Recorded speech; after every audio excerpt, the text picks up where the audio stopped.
are just a couple of miles away from where the Star-Spangled Banner was written out there, right where that bridge stands, that at the end of the day, we are Americans.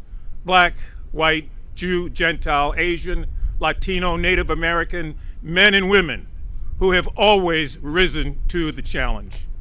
Let me, if I might, bring to this microphone a member of the United States Senate from the state of Maryland, our junior senator who will soon be our senior senator, and someone like the person that he will introduce is fighting the good fight for all of us in the United States Senate. Please welcome Senator Chris Van Hollen.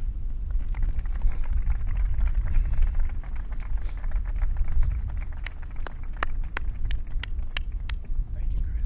Thank you. God bless you. Thank you. Well, thank you, Kwaizi, and thank you for being such an incredible, wonderful member of Federal Team Maryland. It's good to be with all of you today. I'm very sorry about the circumstances that bring President Biden to Baltimore, but it's always great to have the President of the United States, Joe Biden, in this great American city, whether it be moments of triumph, a moment of tragedy, or a moment when we are going to grow from tragedy to triumph. Baltimore is a city that President Biden knows well. He's been here many times. He commuted through here from Delaware. As he will tell you, Biden ancestors came from Baltimore, and he knows that this is a great American city. That's what he told me. That's what he told Senator Carden, Congressman Fume, the governor, the mayor, and all the others who the president called the day this bridge collapsed. And in those calls, he first of all expressed sympathy and support for the families and loved ones of the 6 men that we tragically lost that day. He said thank you to all of the first responders, the city level, the state level, and the federal level, recognizing the sacrifices they were making, putting themselves in danger as is being done right now in terms of the divers and others. But that day he thanked those who helped prevent more people from dying in this tragedy.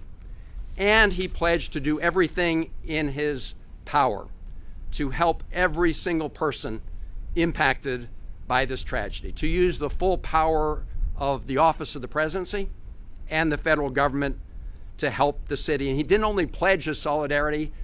By the time he made those phone calls, he had already ordered the federal government and its agencies to get to work. By that time, the Coast Guard was already on the scene working with other first responders, setting up the unified command. By that time, the president had already ordered the Army Corps of Engineers to begin to figure out how we're going to reopen the port by clearing the channel. By that time, he was also already working to find a way to make sure that the federal government steps in to help cover the costs of building a new bridge. The city of Minneapolis lost a big bridge in 2007. America came together to help them, and the president has said America will come together to help Baltimore and Maryland at this time. And his team was already on it. You're going to hear from Secretary Buttigieg. I got a call from him at 3 a.m. that morning, and it was just one example of how the president's team sprung into action. The funds and setting up the funding for replacing the bridge through the emergency relief program. You already heard that $60 million has come to the city of Baltimore and Maryland to help deal with the impact of traffic pattern changes. And the president and his team will be working with us, first of all, to make sure that through that emergency relief program, the federal government pays 90% of the costs, and they're going to work with us to commit to the president's pledge of 100%.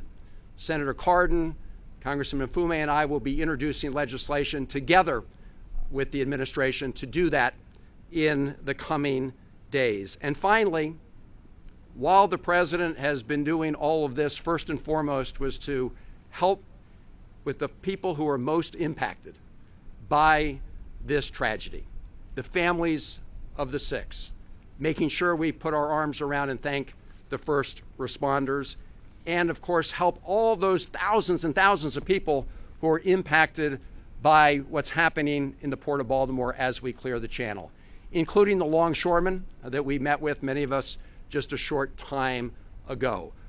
The Small Business Administration is providing emergency loans to every small business impacted by this. The Acting Secretary of Labor has been in Baltimore pledging support for the workers who are not getting paychecks because of what's happening. Tom Perez out of the White House has been here as well. So the President has committed to three things. Number one, partnership, working with our terrific governor and the governor's team, working with our mayor and the county executives, working with the federal level and all levels of government to get it done. And the message he has said from the beginning, is we have to be there for the people most impacted by what happened. That has been the President's North Star. That's his North Star in Baltimore. That's his North Star in Maryland. That is his North Star for all of the American people. So I'm so proud that we have the President coming back to Baltimore. Sorry about the circumstances, but he will show that America always rises to the occasion, and we will make sure that we come out of this strong. And one of the people who's been leading the way at the federal level has been the head of Federal Team Maryland. Ben Carden may not be running for re-election, but I can tell you he is running 24/7 to help the great city of Baltimore and Maryland in this hour of need. He has been a great partner. He's been a great friend. He's a great friend to all of us, a national leader. Ladies and gentlemen, please welcome Senator Ben Carden.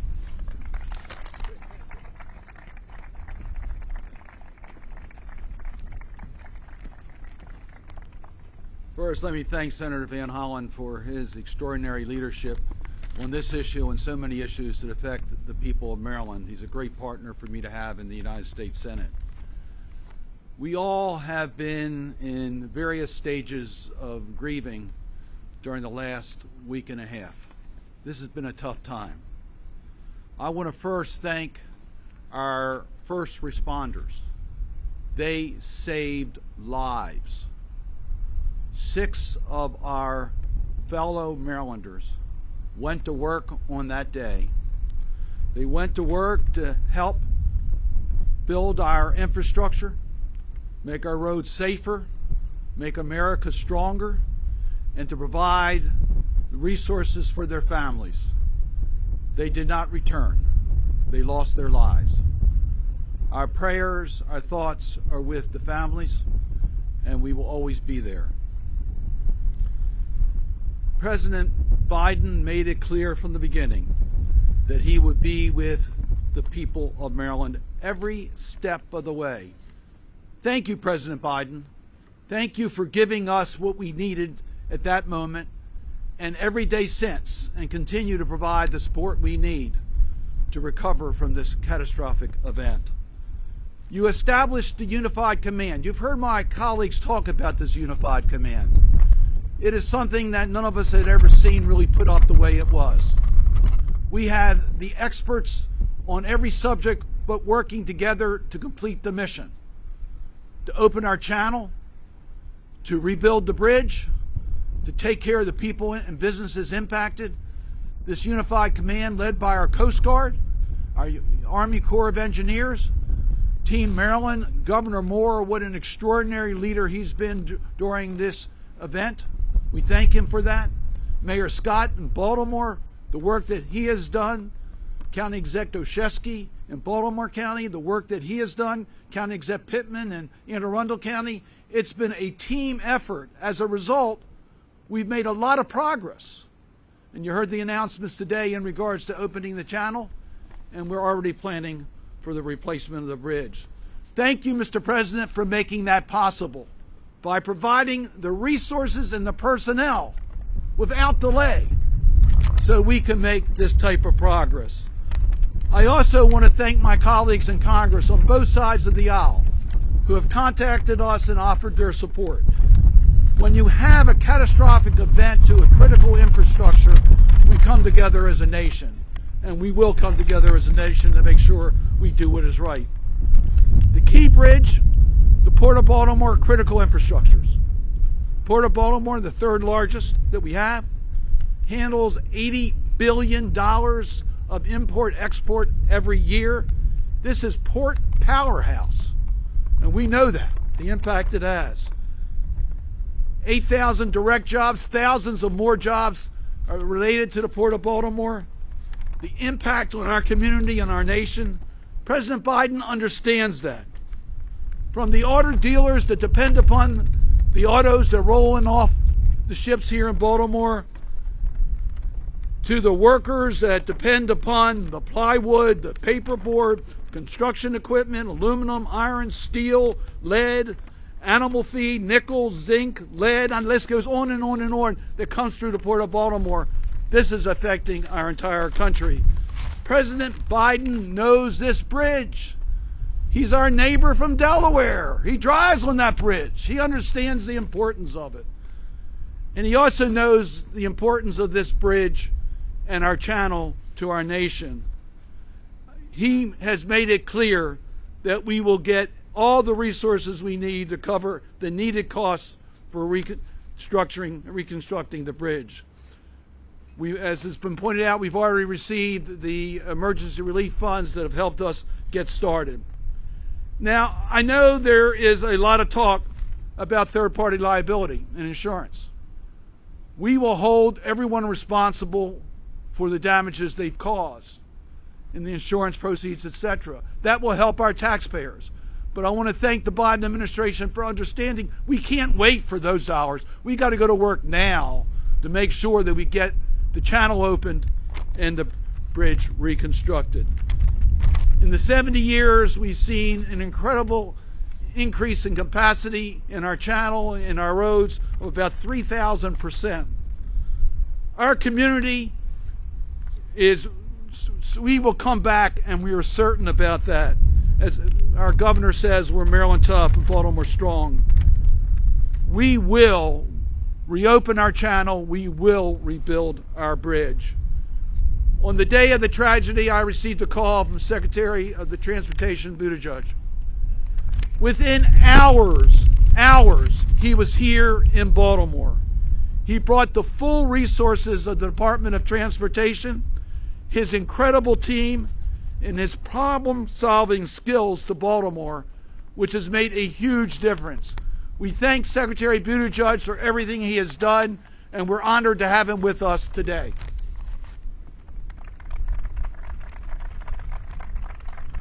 Thanks, Pete. Thanks very much, Senator Carden. And you in Baltimore and Maryland are so fortunate to have the extraordinary federal delegation that you do, led by Senator Carden, Senator Van Hollen, Congressman Mfume, and all of those who are there on Capitol Hill day in and day out, making sure that this incident and anything of concern to the state of Maryland is addressed. I want to recognize and thank the first responders, Coast Guard, U.S. Army Corps, demolition and construction crews already hard at work in challenging conditions as they have been from the first moments of this matter. And I want to recognize the extraordinary leadership of Governor Westmore, who we have been working with very closely, along with the great work of Mayor Scott, County Executive Olszewski, and all of the state and local leaders who are here and their teams. And I'm particularly thankful for the leadership of the President of the United States, President Biden, who from day one set us up in a way that we could work swiftly and collaboratively across federal agencies and in partnership with state and local authorities, with labor and the private sector, all with the same goals: to get the port back open and the bridge back up. Over the last week, we have learned more. We have learned more about the 6 construction workers who lost their lives, men who were out on a cold night, filling potholes, making repairs, while most people were sleeping. They and their families are very much in our prayers. Over the last week, we have also learned more about the first responders, whose bravery and quick thinking saved lives. And over the last week, the U.S. Department of Transportation has been working with urgency and creativity on our 4 main lines of effort: to help Maryland reopen the port, to help deal with the supply chain implications until the port reopens, to help rebuild the bridge, and to deal with the surface transportation implications until the bridge is rebuilt. I can provide some updates on those lines of effort since we offered a briefing last week. Last Thursday, we approved Maryland's request for $60 million in quick-release emergency funds. The state has the flexibility to use that funding in a number of different ways, including advanced procurement, design, and construction activities. They're using it to redirect traffic and support detours, to assist with bringing in barges to cut steel into pieces and remove it from the site, to remove wreckage outside of the federal channel, allowing for the creation of smaller auxiliary channels, and more. And this, of course, is just the start of our financial support. We've also been very focused on the supply chain implications. President Biden's freight initiatives that were originally stood up in the face of COVID disruptions are serving us well here. For example, we've used data partnerships that did not exist prior to 2021 to monitor changing container volumes along the East Coast and help supply chain actors adapt. And with our multimodal freight office created by the President's bipartisan infrastructure law, last week we convened over 100 stakeholders from across our supply chains to better understand challenges they're facing and to coordinate on mitigations. While there are certainly impacts, we are increasingly confident about the availability of East Coast ports to step up temporarily to absorb much of the cargo diverting from Baltimore in the short term. We're also providing regulatory flexibility for truckers who are helping keep supply chains moving and supporting in the response, and we have had railroads at the table too. And just yesterday, we signed a revised grant agreement with Baltimore County updating the scope of a previously awarded Maritime Administration grant that benefits Trade Point, which is one of the few major port facilities here that sits outside of the block channel. The revised agreement will allow them to use those funds to expedite paving at least 10 acres that can be used for additional cargo laydown area. That work is already underway, and it will double their capacity to accept vehicles, which is one of the main types of cargo shipped through Baltimore, and a more difficult type of cargo to find substitute ports for than container activities that are more standardized. Opening the channel for the port, rebuilding the bridge, are both remarkably complex operations that can't happen overnight. But as President Biden has instructed from day one, the federal government will provide everything Maryland needs: funding resources, technical support, logistical help, and more to get that port open and get that bridge rebuilt. The President has also made clear that no matter anyone's affiliation, public, private, federal, state, local, Democrat, Republican, we are all one team here. That matters so much because there are so many different jurisdictional lines, different areas of expertise and ownership and authority. So breaking down any and all barriers, cutting red tape, and working as one continues to matter a great deal, and that's what we're doing here. Which is why, with that spirit of partnership and the commitment that I have seen here on the ground from the first hours, there is no doubt in my mind that Baltimore will come back stronger than ever before. Thank you very much.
Good afternoon.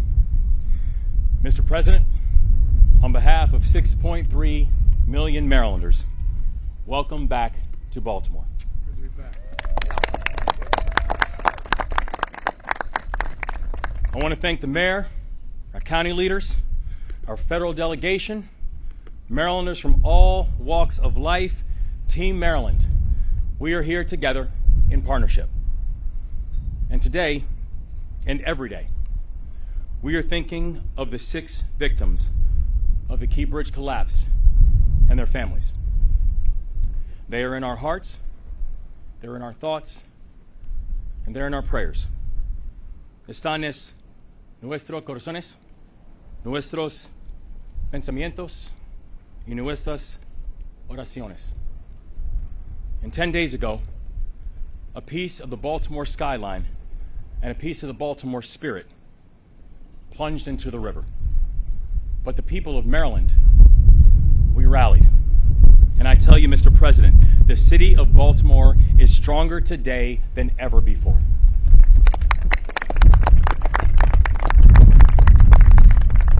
But our strength is not preordained.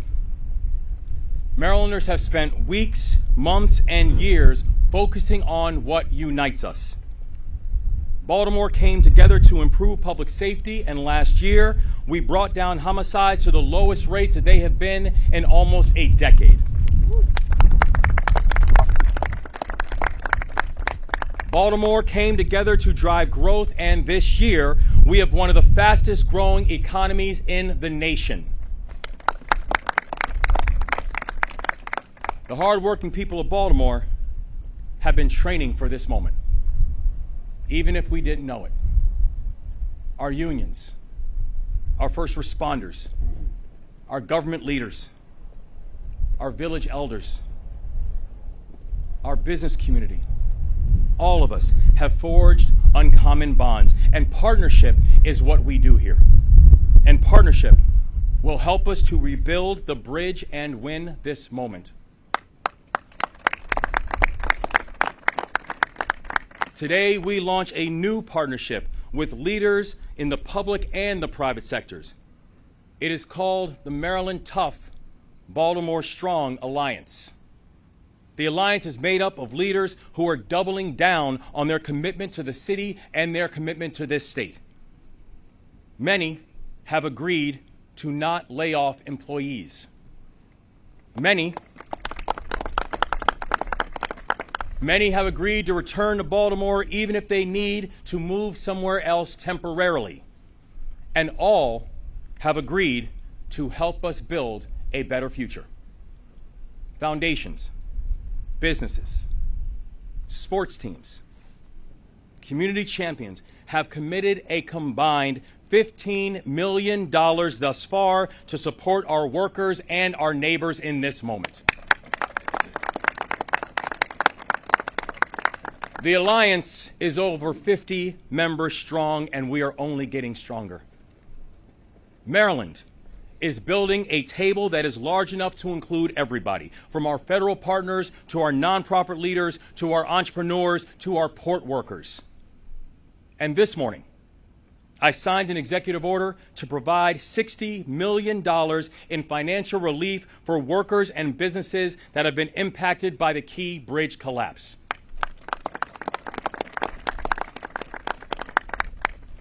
Now, I know our state's largest city is being tested right now, but Baltimore has been tested before. We get knocked down, we stand back up, and we dust ourselves off, and we move forward. That is what we do. And the people of Maryland are grateful to have a full partner in this work like President Biden.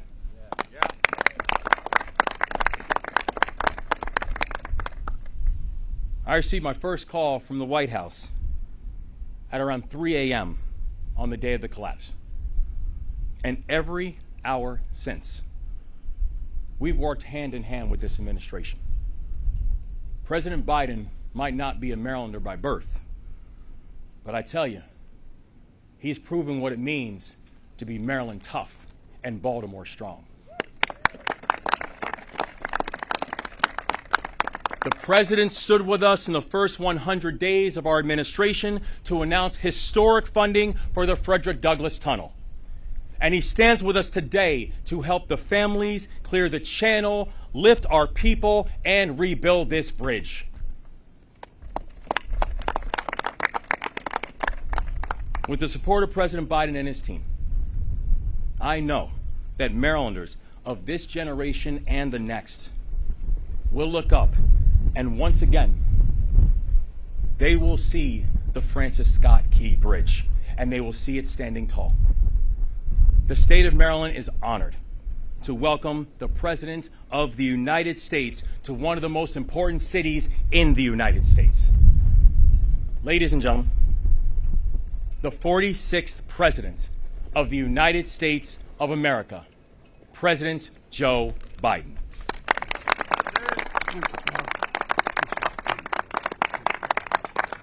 Thank you, thank you, thank you.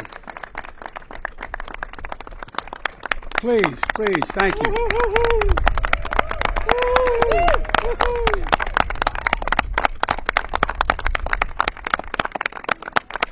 By the way, folks, I say to my dad, Dad, they're mispronouncing Baltimore. My dad and the Biden, please sit down. The Biden family goes all the way back to being watermen in this bay for a long, long time, back in the mid-1800s. And my father was born and raised here in Baltimore. And there's a strong, strong connection. Still have family in the region as well. Governor Moore, Senator Carden, Senator Van Hollen, Congressman Fumey, Mayor Scott, County Executive Johnny O. I like that. Johnny O, ho, ho. To all the military members and first responders, and most importantly to the people of Maryland, I'm here to say your nation has your back, and I mean it. Your nation has your back. And you've got, without exaggeration, one of the finest delegations in the Congress of any state in the Union. Amen. And they know how to get things done, and we're going to get this paid for, aren't we? Yes. Yes. Yes. All right. I was just briefed by the Unified Command about the ongoing impact of this tragic collapse of the Francis Scott Key Bridge last Tuesday. The damage is devastating, and our hearts are still breaking. Eight construction workers went into the water when the bridge fell. 6 lost their lives. Most were immigrants, but all were Marylanders. Hard-working, strong, and selfless. After pulling a night shift fixing potholes, they were on a break when the ship struck. Just seconds before, one of the men, named Carlos, who was only 24, left a message for his girlfriend. Here's what it said. "We just poured cement. We're waiting for it to dry," he said. Well, to all the families and loved ones who are grieving, I've come here to grieve with you. We all are. It's not the same, but I know a little bit about what it's like to lose a piece of your soul, to get that phone call in the middle of the night to say family members are gone. I've been there. It's feeling like having a black hole in your chest, like you're being sucked in, unable to breathe. The anger, the pain, the depth of the loss is so profound. And we know it's hard to believe, and you're probably not going to believe me, but I can tell you now from personal experience, the day is going to come when the memory of your loved one as you walk by that park or the church or something that you shared together is going to bring a smile to your lips before it brings a tear to your eye. It's going to happen. It's going to take a while, but I promise you it will happen. And that's when you know you're going to be able to make it. I promise you it will come. And our prayers for you is that time comes sooner rather than later, but it will come. We'll also never forget the contributions these men made to this city. We're going to keep working hard to recover each of them. And you know, my vow is that we will not rest, as Carlos said, until the cement has dried on the entirety of a new bridge. A new bridge.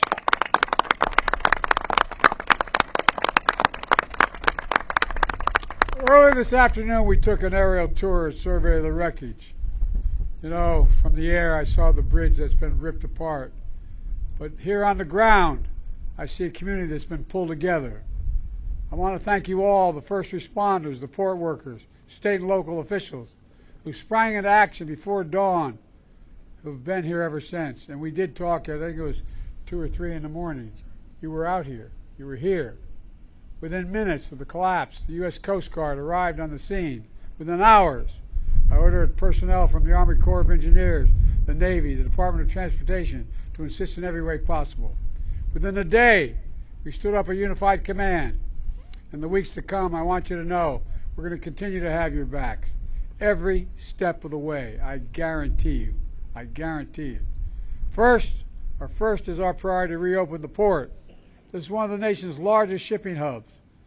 And it's the top port in America, both in importing and exporting of cars and light trucks, the #1.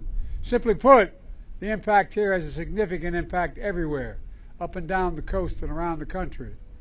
Thousands of tons of mangled steel remain lodged in the water, blocking ships from moving in and out of the harbor. I've directed the Coast Guard, the Navy, and the Army Corps of Engineers, who are, by the way, the finest engineers in the world, and the state officials to work together to help remove this steel as quickly as possible and as safely as possible. So far, our team has been able to clear 2 small channels for essential ships, helping clear the wreckage. And yesterday, the Army Corps announced that by the end of April, they'll be able to open the 3rd channel for some commercial traffic, including car carriers. And by the end of May, we'll open the full channel, the full channel.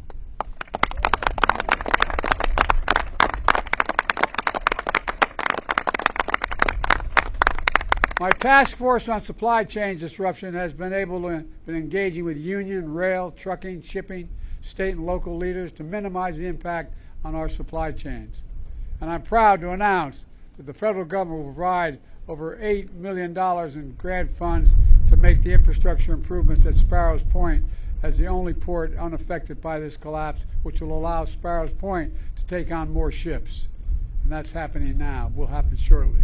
Second, we're focused on protecting the workers and businesses. Folks, 20,000 jobs depend on this port. 20,000 families depend on this port to buy groceries, to make rent, to pay their bills. Today, my administration is announcing the first tranche of dislocated worker grants, fancy phrase, which is dimes. All it is there to make sure it helps create jobs for workers involved in the cleanup of this incident, additional jobs. My Small Business Administration has also issued a disaster declaration, which will allow the SBA to offer low-interest loans for small businesses impacted by the collapse in order to keep things moving. The state, the city, the county are also stepping up in impressive ways to help workers and businesses who have been affected by this disaster. But folks, we all need to step up. Amazon, Home Depot, Domino Sugar, and many other companies all rely on this port. And they have committed to keep workers and payrolls on their businesses in Baltimore and move as quickly and clearly as possible to change the channel. I'm calling on every company at and around the port to do the same thing, the same exact thing. Commit to stay. And the customers who use this port, we're coming back. We're coming back soon. Folks, finally, we're going to move heaven and earth to rebuild this bridge as rapidly as humanly possible. And we're going to do so with union labor and American steel. For a simple reason, they're the best workers in the world, and that's not hyperbole. Every day, over 30,000 vehicles traveled across this bridge. And I was one of those people. I commuted every day from Delaware for 36 years to Washington, D.C., back and forth, and about 1/4 of that time by automobile. I've been to every part of this port. Folks, we now face a question no American should ever have to ask. How will I get to work? How will I go to school? How will I get to a hospital? Response, everyone, including Congress, should be asking only one question, and they're going to be asked the question by your delegation. How can we help? How can we solve that problem? My administration is committed, absolutely committed, to ensuring that the parties responsible for this tragedy pay to repair the damage and be held accountable to the fullest extent the law will allow. But I also want to be clear. We will support Maryland and Baltimore every step of the way to help you rebuild and maintain all the business and commerce that's here now. As the governor can tell you, within hours of the Maryland request, we approved $60 million in emergency federal funding. I fully intend, as the governor knows, to have the federal government cover the cost of building this entire bridge, all of it,